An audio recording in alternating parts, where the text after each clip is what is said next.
Hey everybody, this is Roy Canning and this is Favorite Game Friday, where we have a group of contributors with completely different taste in gaming talk about their favorite game in the category of the week. This week we're talking all about games that give you a sense of progression. Is there a game where you start small and build up? Maybe it's building an engine, maybe it's building a civilization, maybe it's just building up a faction or different resources. What's a game that you start small in a game and feel like you progress as the game goes along and end up awesome and epic? Make sure to leave in the comments down below your favorite game that gives you a sense of progression, and let's get to all of our contributors' clips.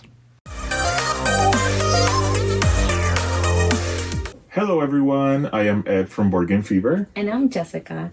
And today, my game that gives me a sense of progression that I chose was Atlantis Rising. The character itself is not progressing, but the game is progressing in that it's flooding as you go. So I really enjoy that progression of you needing to run because you're going to be flooded. So that's my game. Awesome. My favorite game that gives me a sense of progression is Too Many Bones. I'm showing just a character box that I just got recently because my box weighs over 50 pounds at this point. This is a dice building RPG-like board game, and in the beginning you only have like a couple of skills or maybe 0 and some stats, and as you go on adventures and kill baddies and do things, you progressively get stronger, you get more dice, and you get to customize it however you want. It just really gives you a sense of progression. Cool. So that is my game. Happy Friday. Happy Friday. Bye. Bye. Hi, this is Diane from Toronto.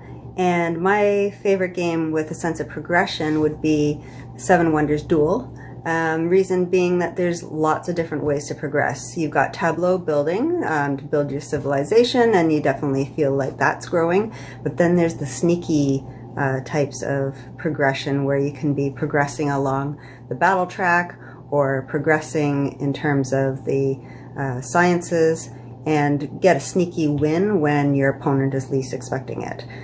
So that's probably the best way to win. Hello, my name is Diana, and this is my first time joining Board Game Fridays. The game that I like for progression is Baron Park. As the rounds progress, I get to see my park built and see how others build theirs. I hope you have a good Friday. Bye. Hi everyone, it's Ben from Ben and Danielle Reviews, and my pick for this week is Splendor. I love how it makes you feel like you're progressing because every time you buy a new card, you get a discount on all the future cards that you get. Happy Friday, everyone. Bye. One of the reasons Tokyo Sidekick is my #1 cooperative game of the year is because of the progression you feel as you're playing. You're spending points, you're upgrading your deck, you're upgrading your character, you're upgrading your abilities as you play. There's so much upgrading and progression happening while you're playing this game. It's just so much fun.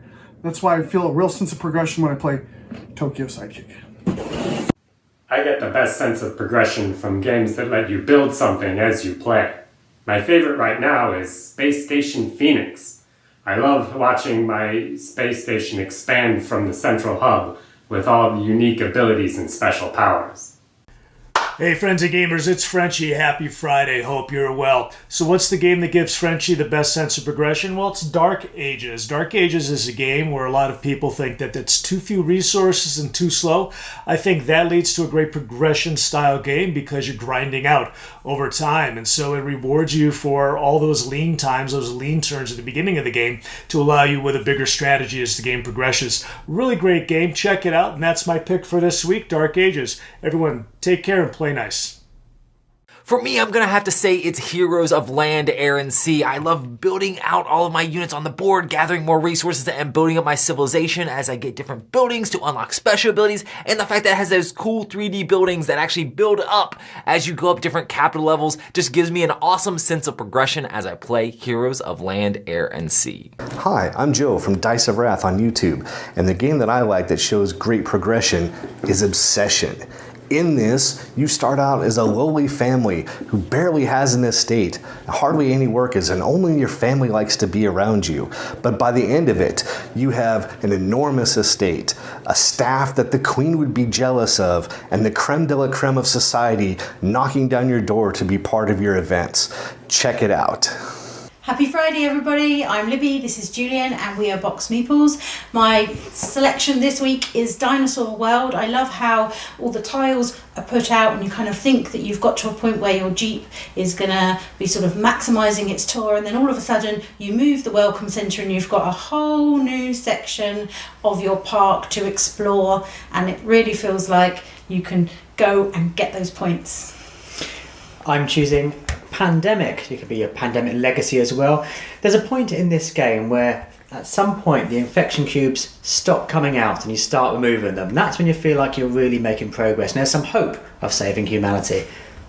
Hi, it's Barb, Maple PhD, and my favorite game with a sense of progression is Beyond the Sun.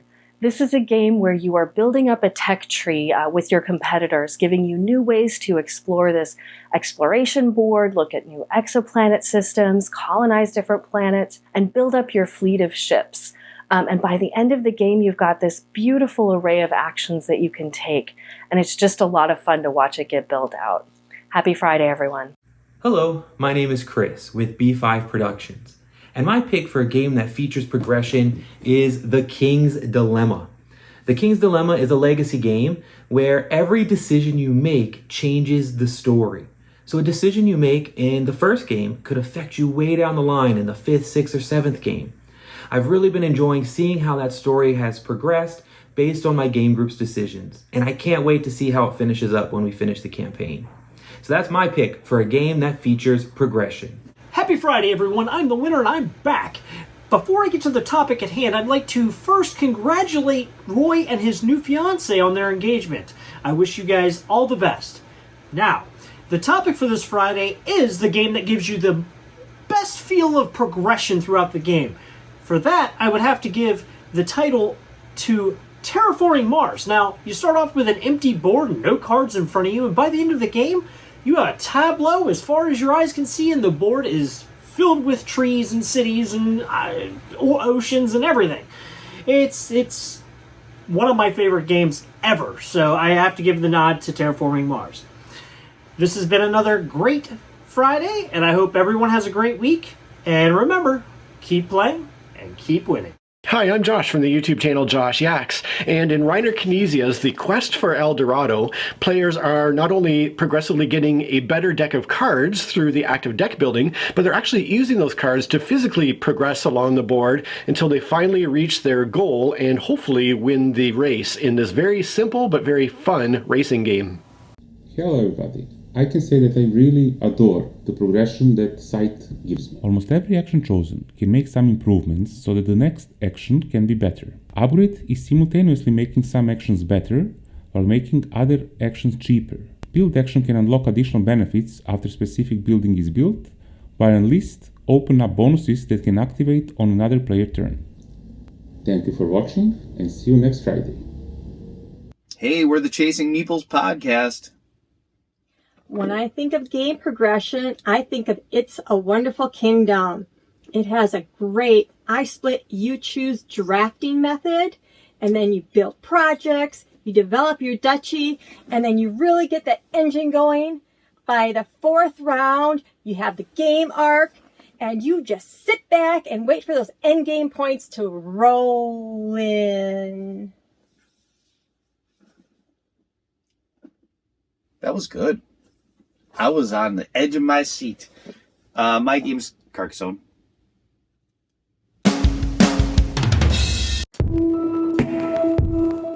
Hey everybody, I think progression in games is fun, right? A lot of games have progression, like deck building games and engine building games and campaign games. So I'm going to go ahead and pick one of the deck building games, and that's Lost Ruins of Arnak, where you have, at the beginning of the game, a tiny deck, and you can barely do anything on your turn, to like 5 turns later, suddenly you can do a whole bunch of stuff, and your turn goes on forever. So that's progress. And my pick this week is Viticulture, specifically the Viticulture World Edition, because at the start you're barely making any wine, you're barely going up on the reputation track, but at the last 1 or 2 rounds, you just go you go all the way up it really quickly. Yeah, that's fun, and you do like wine. Happy Friday, everybody. Bye. Hi everybody, I'm Joey. And I'm Alex. And today we're talking about games that make you feel like you're progressing. Yes. And we intentionally didn't do campaign games or legacy games, as those are obviously made for that. You're very obviously progressing in a legacy game. But I decided to go with Dead Reckoning. Oh, such a good game. It's such a good game, and even without the campaign aspect of this, the way you're building your ship, you're progressing through the game, there's so much going on. This really makes it feel like I'm moving forward in the story or the game. Yes, and mine is Heroes of Inland and Sea. There we go, I got it in shot. I was like, whoop, wrong way. There we go, I got it. Yeah, I always feel like this one is one that you're progressing in whichever way you want to go, because it is a 4X game, so there's lots of possibilities there. Actually 4, because there are 4 X's. Surprise. Surprise. All right, thanks guys. Bye. Bye. Kia ora koutou, Kakamacat here, and the games that I feel like give me greatest progression, they're both quite similar. One's just way more brutal than the other, so I don't play it as often. So the harder one of the two is Terminator Dark Fate. As you can see, even the bird doesn't approve of it. But my favourite of the two is Xylite. In both of them, you work through your deck, and as you achieve or pick up like good items, they get taken out of the game, and all you're left with is an ever-dwindling deck full of nastiness. So I quite like watching my deck get smaller, knowing that my odds are even harder, and for me that's the best sense of progression. Can I make it to the end and survive? So have a good one. What's up folks? I'm Dwayne from Blackboard Gaming. Today we're talking about our favorite games that give us that sense of progression, like we getting something done. And the game that I want to talk about is a game that's really been giving me that sense of progression as I build out my tableau on the table. And that game is Wayfarers of the South Tigris. See you guys later. It's always awesome in a game to, after you're done, sit back and look at all the things you've kind of accomplished during that game. Whether you win or lose, it kind of gives you this sense of accomplishment as you see all the things that you've built up and progressed as the game went along. Leave in the comments down below what game gives you a sense of progression, and make sure to check out our contributors from all around the internet. It's awesome to have them here on Favorite Game Friday, and if you would like to be a part of Favorite Game Friday, check out the Google Drive link down below. Put a short 30-second video in there about next week's topic, which is going to be 2-player games. We have Valentine's Day coming up, so let's talk about games that would be great for couples or for 2 players that you would love to get to the table with one other person, and you can make a super short video about that and be on next week's episode. Anyway, I hope you guys all have an amazing weekend. Make sure to check out the Dice Tower Kickstarter. This is the last day for it to happen, so if you're not watching this video on Friday, you probably already missed it, but make sure to check that out, and we definitely want to thank everybody for all the amazing support. You guys are awesome, and I'll see you on the next one.